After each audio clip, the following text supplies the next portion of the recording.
কলিযুগে সবচেয়ে বড় পাপ কি?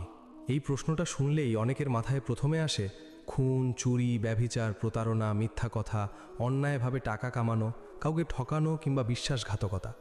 সত্যি বলতে এগুলো সবই পাপ, কিন্তু গীতা এমন এক সত্য প্রকাশ করে যা শুনলে অনেকেই চমকে যায়।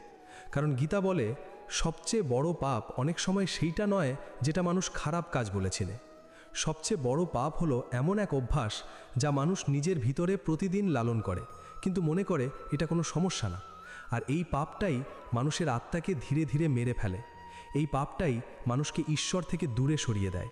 এই পাপটাই মানুষকে ভেতরে ভেতরে অন্ধ করে দেয়, যাতে সে নিজের ভুল বুঝতে না পারে। প্রিয় দর্শক, আপনাদের স্বাগতম ভক্তির পথ চ্যানেলে।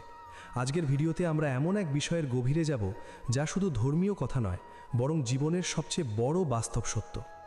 আজ আমরা জানব কলিযুগের সবচেয়ে বড় পাপ কি, কেন এই পাপ মানুষকে ভিতর থেকে